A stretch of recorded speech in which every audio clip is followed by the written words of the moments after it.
Bismillahirrahmanirrahim. Assalamu alaikum. Today we will discuss some multiple choice questions about toxicology. पहले हम लोग toxicology का lecture भी देख चुके हैं। टॉक्सिकोलॉजी क्या होती है, क्या इसके बारे में हमने सब कुछ काफ़ी डिटेल से पढ़ा था और आज हम इसके एमसीक्यूज देखेंगे। Number 1, A toxic substance produced by biological system is especially referred to as dash. Right option हम डिस्कस करेंगे, मेन उसी पे फोकस करेंगे। तो इसका राइट ऑप्शन है टॉक्सिन। टॉक्सिन कोई भी ऐसा सब्सटेंस जो टॉक्सिसिटी कॉज करता है। Number 2, ecotoxicology is the study of dash. A option ही करेक्ट है, जो कि chemical interaction of organism and environment. बाकी फिज़िकल, थर्मल, बायोलॉजिकल इन सब के बारे में है, लेकिन ये हमारे पास जो इकोटॉक्सिकोलॉजी होती है ये केमिकल इंट्रैक्शन होता है। नेक्स्ट है ecotoxicology is based on dash of chemicals. इसका राइट ऑप्शन है टॉक्सिकोलॉजी का। ठीक है। नेक्स्ट है hazards of estimation in ecotoxicology is done based on. Right option है बायो अकोमुलेशन। यानी अगर हमने हिसाब लगाना हो कि कितना कोई भी नुकसान किसी भी चीज़ का हो रहा है, उसकी अकोमुलेशन हम चेक करते हैं, बायो अकोमुलेशन। नंबर 5 है allergic contract dermatitis is. Dermatitis में डर्म स्किन से रिलेटेड है। डर्मेटाइटिस स्किन इरिटेशन को कहते हैं। इसका राइट ऑप्शन है delayed type 4 hyper sensitivity reaction. Next है नंबर 6, द रेफरेंस डोज, इसे हम एब्रीवेट करते हैं RFD, is generally determined by applying which of the following default procedures. तो कौन सा प्रोसीजर हम इसके लिए इस्तेमाल करते हैं? Uncertainty factor of 100 is applied to NOAEL in chronic animal studies. Chronic जो देर तक रहती हों डिजीज़। नंबर 7 है which of the following concerning the use of benchmark dose in risk assessment is not correct। तो बाकी ये पहली तीन जो हैं, तीनों की तीनों स्टेटमेंट्स ट्रू हैं। चौथी वाली स्टेटमेंट गलत है। is primarily used for analysis of carcinogenicity data and has limited utility for analysis of development and reproduction studies। बिल्कुल भी ऐसा नहीं है। नंबर 8 है administration by oral gavage of test compound that is highly metabolized by liver versus subcutaneous injection will most likely result in subcutaneous। cutaneous ये layer skin layer होती है, subcutaneous यानी उससे नीचे। तो इसका राइट ऑप्शन है less parent compound present in systemic circulation। Number 9, the phrase that best defines toxicodynamics is। यानी कौन सा फ्रेज़ हमें टॉक्सिकोडायनामिक्स के बारे में बिल्कुल ठीक बता रहा है? वो उस राइट ऑप्शन है linkage between dose and response. Dose यानी किसी भी ट्रीटमेंट के लिए हम जो मेडिसिन या कुछ भी ले रहे हैं वो, और उसका जो इफ़ेक्ट होगा यानी उसका रिस्पॉन्स। नेक्स्ट है number 10, which of the following was banned under the Delaney clause of the food additive amendment of 1958। यानी कौन सी ड्रग जो है वो बैन हो गई थी? साइक्लोमेट। साइक्लोमेट ड्रग को 1958 में बैन कर दिया गया था। इसका क्या साइड इफ़ेक्ट था? ये कैंसर कॉजिंग थी। इससे काफ़ी लोगों को ना कैंसर हो रहा था, इसलिए इसे बैन कर दिया था। विच of the following is not an initiating event in carcinogenesis. Carcinogenesis में कौन सा इवेंट इनिशिएटिंग नहीं होता? और वो है माइटोजेनेसिस। जेनेसिस यानी माइटोसिस होना, बार बार माइटोसिस होना। Which of the following toxicity can occur due to single exposure. Right option है एक्यूट टॉक्सिसिटी। एक्यूट यानी जो थोड़ी अरसे के लिए रहती है, और यानी क्रोनिक और एक्यूट हम पहले भी काफ़ी आमतौर पर देखते ही रहते हैं ये अल्फाज। नेक्स्ट है which of the following assumption is not correct regarding a risk assessment of male reproductive effects in the absence of mechanistic data. जो नहीं है ठीक वो है in general non threshold is assumed for dose response curve for male reproductive toxicity. Number 14, which of the following is characteristic of a non genotoxic carcinogen. तो उसका right option है typically exerts other forms of toxicity और disturb cellular homeostasis. बिल्कुल ठीक। Next है 15, a newly formed heptane protein complex usually stimulates the formation of significant amount of antibodies इन, यानी कोई भी अगर हम प्रोटीन लेते हैं तो उसमें इससे एंटीबॉडीज़ कितने अरसे बाद बनना शुरू हो जाती हैं, 1 to 2 weeks. Right option. Number 16 है prolonged muscle relaxation after succinyl choline is an example of dash, यानी काफ़ी अरसे तक अगर मसल रिलैक्सेशन ये सक्सिनाइल कोलिन लेते रहें तो उसके बाद क्या होता है, एडियोसिंक्रेटिक रिएक्शन। एडियोसिंक्रेटिक रिएक्शन होते हैं मेंटल डिस्टर्बेंस से रिलेटेड एबनॉर्मल हरकत, वो पेशेंट जो होता है ना वो एबनॉर्मल रिएक्शन शो करता है, एबनॉर्मल बिहेवियर शो करता है। नंबर 17 है increase production of methemoglobin is due to decrease activity of, right option है NADH cytochrome B5 reductase. Next है the common target of organ of toxicity is the, sir यानी toxicity कोई toxin अगर सबसे ज़्यादा इफेक्ट किस organ पे करता है, central nervous system, spinal cord पे।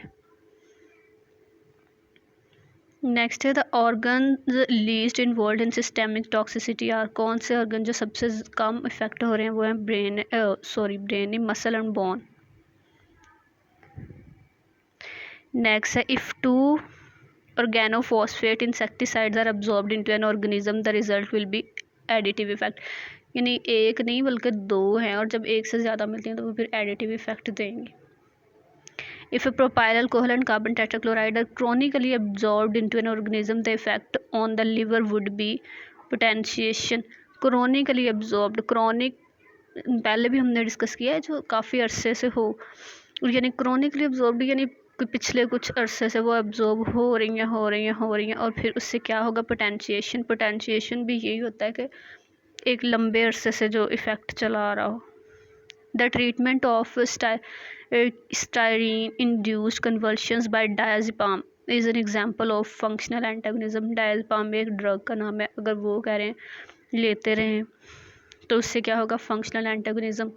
The use of antitoxin in the treatment of snake bite is an example of, right option है केमिकल एंटागोनिज्म। स्नेक बाइट में केमिकल एंटागोनिज्म। क्वेश्चन नंबर 24 है the use of charcoal to prevent absorption of diazepam is an example of dispositional antagonism, यानी हम पीछे देख के हटे हैं डायज़ेपाम बोले तो डायज़ेपाम में कह रहे हैं कि हम चारकोल का यूज़ करते हैं किसके लिए, डिस्पोजिशनल एंटागोनिज्म के लिए। 25 they use tamoxifen in certain breast cancer in example of receptor antagonism। ये सारी एंटागोनिज्म की टाइप्स अगर आप लोग डिटेल से देखेंगे तो इजीली समझ आ जाएगा। Chemicals known to produce dispositional tolerances are carbon tetrachloride and cadmium. Question number 27 है the most rapid exposure to a chemical would occur through which of the following routes, यानी कौन सा रास्ता ये इनमें से है जिससे ज़्यादा केमिकल एक्सपोजर हो रहा है, जल्दी ज़्यादा हो जाता है, तो इसका राइट ऑप्शन है इनहेलेशन, जैसे आजकल कोरोना वायरस। क्वेश्चन नंबर 28 है a chemical that is toxic to the brain but which is detoxified in the liver would be expected to be more toxic via inhalation than orally. Brain के लिए जो ज़्यादा toxic है बनिस्बत liver के, ठीक। Question number 28 है the LD50 is calculated from, right option है a quantal dose response curve. ये भी कर्व्स डिटेल से डिस्कस किए हैं हमने। A U shaped graded toxicity dose response curve is seen in humans with, right option है vitamins.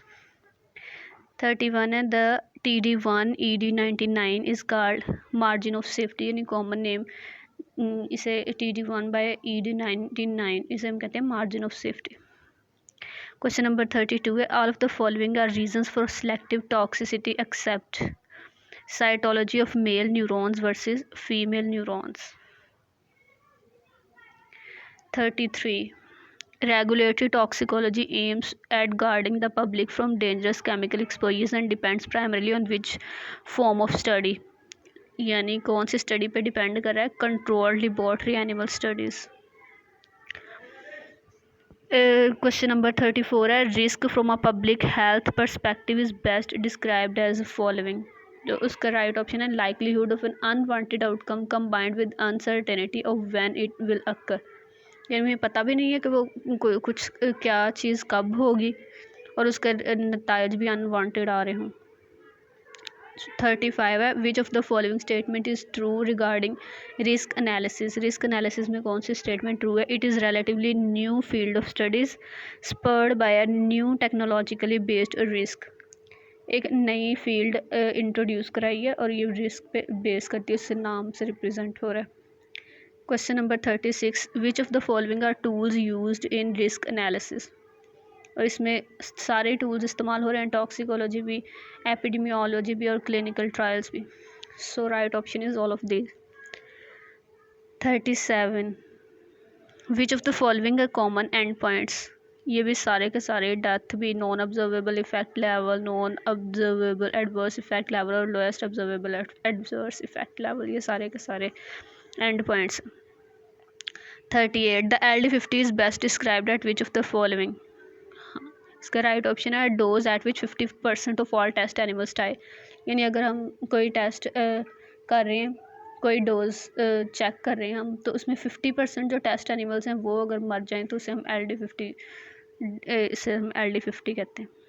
39 है, the effective dose is best described as which of the following. तो effective कौन सी होती है? जिसमें राइट ऑप्शन है डी, जिसमें 50% टेस्ट एनिमल्स जो हैं वो डिमॉन्स्ट्रेट हो जाते हैं, यानी डाई नहीं करते बल्कि अच्छा रिस्पॉन्स हमें पता चलता है, हमें टेस्ट सक्सेसफुल हो। नंबर 40 है, extrapolation is best described as which of the following. तो right option is using known information to infer something about the unknown. Extrapolation इसी से रिलेटेड है। एक्सट्रापोलेशन यानी हमें अगर एक चीज़ के बारे में पता है तो हम उसे दूसरे नताइज अखज़ करते हैं। Number 41, which of the following assumption is not correct regarding risk assessment of male reproductive effects in absence of mechanistic data। तो इसका राइट ऑप्शन है in general a non threshold is assumed for dose response curve of male reproductive toxicity. Question number 42 है, which of the following statement is true. बाकी तीनों गलत हैं, सी वाली जो है वो ठीक है। From a regulating perspective carcinogen are consider to have threshold dose response curve. Dose response curve को ज़्यादा डिटेल में डिस्कस करने की ज़रूरत है।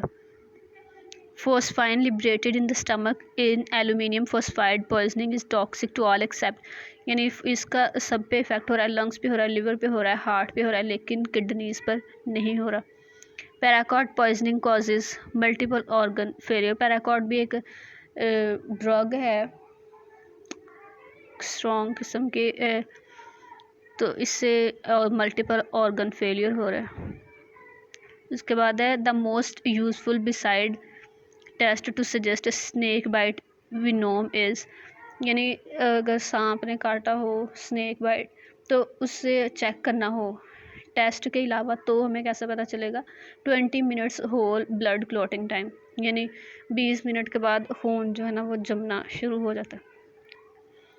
Number 46, which of this group is usually designated as one of the most sensitive sub population for exposure to toxic substance, यानी toxic substances जो सबसे ज़्यादा किस पे या सबसे जल्दी किस पे इफेक्ट करते हैं? तो राइट ऑप्शन है इन्फेंट्स, यानी बिल्कुल छोटे बच्चों पे। Which type of toxicologist take samples of your blood, urine and hair for testing, यानी कौन सा टॉक्सिकोलॉजिस्ट है जो हमारे ब्लड, यूरिन या हेयर का टेस्ट करता है? तो उसका राइट ऑप्शन है एनालिटिकल, यानी उस एनालाइज जो करना होता है, इसलिए analytical toxicologist. Question number 28, which of the following toxicity can occur due to single exposure.